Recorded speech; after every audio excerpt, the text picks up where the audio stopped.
बिनशेती करून अशांक चांदणे यांनी फसवणूक केल्याप्रकरणी सांगोला पोलीस स्टेशन येथे गुन्हा दाखल.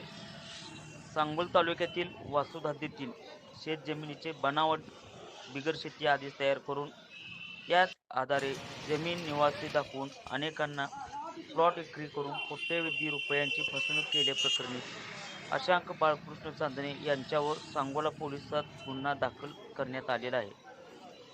त्यांनी अनेकांची फसवणूक केल्याचा धक्कादायक प्रकार उघडकीस आला आहे. याबाबत सविस्तर माहिती अशी की सांगोल तालुक्यातील वासुद येथील गट क्रमांक 150चा 2 व 148चा 2 या शेतजमिनीसंदर्भात तहसील कार्यालय सांगोला येथे बिगर शेती आदेश मंजूर झाल्याचे भासवण्यात आले. मात्र तहसील कार्यालय व भूमी अभिलेख कार्यालयाकडून लेखी मागणी केली असता सदर आदेश अभिलेखावर अस्तित्वात नसल्याचे स्पष्ट झाले.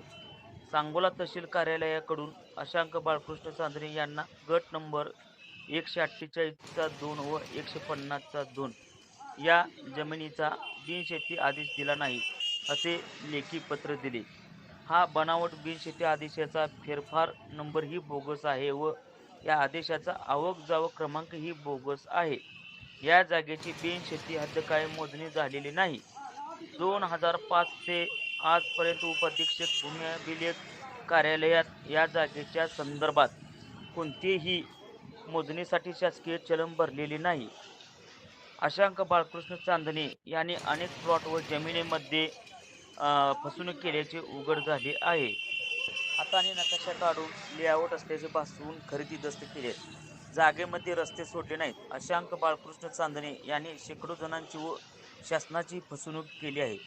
4 महिन्यापूर्वी अखिल भारतीय डाळिंब संघाचे अध्यक्ष प्रभाकर चांदणे यांच्या पत्नी व मुलावर फसवणुकीचा गुन्हा दाखल झालेला आहे. चांदणे कुटुंबीय फसवणुकीत अग्रेसर असलेली सांगोला तालुक्यामध्ये चर्चा सुरू आहे.